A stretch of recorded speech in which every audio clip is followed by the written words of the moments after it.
Filistin'den defol, katil İsrail, Filistin'den defol. Elize, Elize, özgür Filistin. Tekbir! Tekbir! Direnmiş, her yer Gazze, her yer direnmiş. Cehennem! Cehennem! Tekbir! Allahu Ekber! Tekbir! Allahu Ekber! Cihat! Şehadet! Cihat! Şehadet! Katil İsrail! Katil ABD! Katil İsrail! Katil ABD!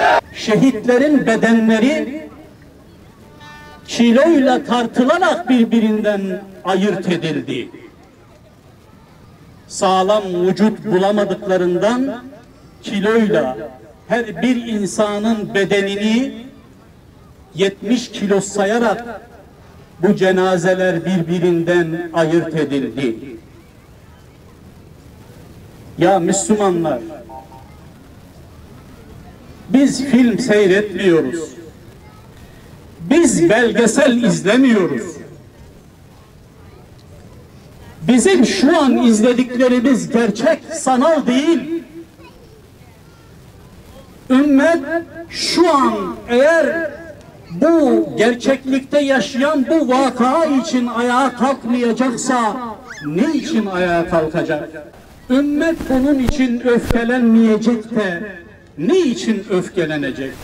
10 ayı aşkındır biz bu ticaret kesilsin diyoruz. Her gün yeni bir şey öğreniyoruz. Bakıyoruz ki adamların enerjilerine de bizdeki tüccarlar destek veriyormuş. Ya her gün yeni bir şey çıkacağına bir onurlu davransanız ve deseniz ya kardeşim, en azından Müslümanların, vicdan ehli insanların başlattıkları bir ambargo var. Biz kendimize düşeni yapalım deseniz ya, zor mudur arkadaşlar? Zor mudur kardeşlerim? Oradan kazandığınız 3-5 kuruşu Allahu Teala arttırır, başka yerden size ihsan edecek. Siz oraya mahkum musunuz? Ya 2 milyardan fazla Müslüman var, ümmet var. Siz 1 milyon, 2 milyon insana yapacağınız ticarete mahkum musunuz? Yazıklar olsun ya. Yazıklar olsun. Orada insanlar öldürülüyor. İnsanlar katlediliyor. Son 24 saatte, bak bunlar yansımıyor pek basına. Son 24 saatte Filistin'de ve Gazze'de 30 tane saldırı gerçekleşti. 30 tane saldırı ne demek biliyor musun? 30 tane yerleşim yerine bomba yağdı. 30 tane sivil, okul, hastane hedef alındı demektir. 30 tane 24 saat içerisinde 30 tane saldırı az değildir değerli Müslümanlar. Uyanın artık, uyanalım artık. Biz bugün uyanmayacağız, öfkelenmeyeceğiz de ne zaman uyanacağız? Ne zaman öfkeleneceğiz? Ne zamana kadar bahaneler üreteceğiz? Ne zamana kadar bu işi öteleyeceğiz? Şimdi başka işlerimiz var, daha önemli işlerimiz var diyeceğiz. Aziz ve züntikam olan Allah'ın adıyla, Allah yolunda öldürülenler için ölüler demeyin. Hayır, onlar diridirler fakat siz bilmezsiniz. Bakara 154. Direnişi bir hayat felsefesi haline getiren Filistin'in aziz evlatlarına selam olsun. Başta Gazze olmak üzere Batı Şeria, Lübnan ve Yemen'de şehadete erişen tüm kardeşlerimize selam olsun. Filistin'in İsmail'ine selam olsun. Soykırım karşısında harekete geçen, sesini yükselten ve meydanlara inen vicdan sahibi insanlara selam olsun. Değerli kardeşlerimiz ve kıymetli basın mensupları, başını ABD'nin çektiği Şer İttifakı'nın sınırsız destek verdiği işgal rejiminin Filistin'de gerçekleştirdiği soykırım devam ediyor. Gazze'de başlayan katliam, Batı Şeria, Lübnan ve Yemen'i içine alacak şekilde genişliyor. İslam coğrafyasındaki Siyonist tehlike her geçen gün büyüyor. Büyük Şeytan'ın öncülüğündeki kolektif Haçlı cephesi işgal rejimine destek vermek, ve daha büyük katliamlar yapmak için Akdeniz başta olmak üzere Kızıldeniz, Hint Okyanusu ve Basra Denizi'ne yığınak yapıyor. Küfür tek millet olmanın gereğini yerine getirirken İslam ümmetindeki dağınıklık ve ihtilaflar içimizi acıtıyor.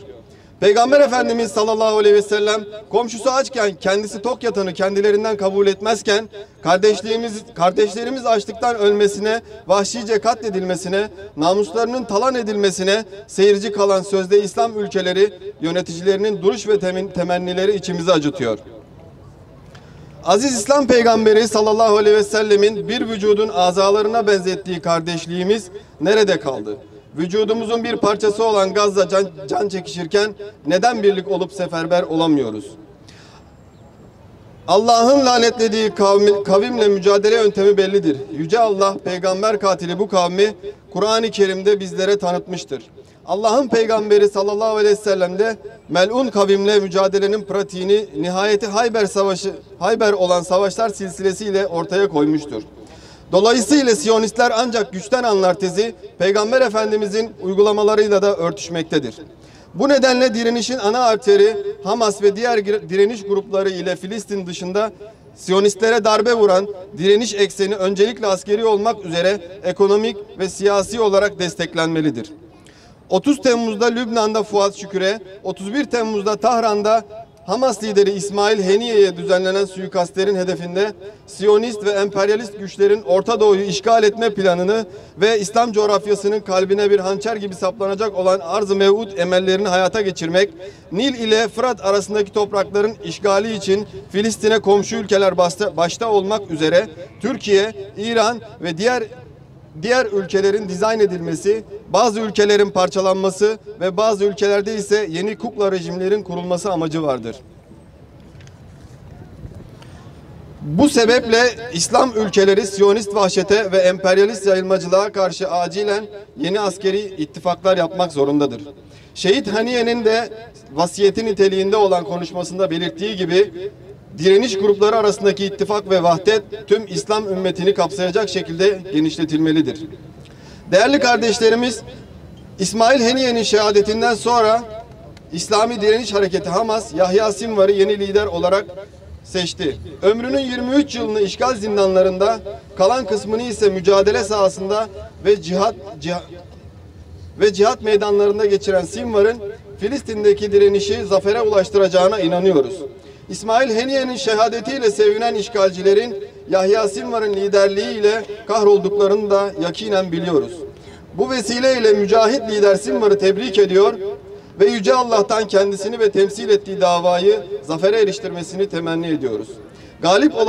Galip gelecek olanlar Allah'ın taraftarlarıdır. Maide 56. Direnişe selam olsun, Allah'ın rahmeti ve bereketi üzerinize olsun. Sen biliyorsun ki senin için burada toplandık. Gazze'de yaşanan soykırım tüm İslam aleminin ve dünyanın gözü önünde yaşanıyor. Gayretsiz yöneticilerimizi sana şikayet ediyoruz. Susanları, konuyu çarpıtanları sana şikayet ediyoruz. Birleşmemiz gereken zamanda bölünmeler için çalışanları sana şikayet ediyoruz. Allah'ım, sen yegane güçsün, sığınaksın, ilticamızı sana yapıyoruz. Zuntikam ismin ile bu vahşi Siyonistlerin hakkından sen gel ya Rabbi.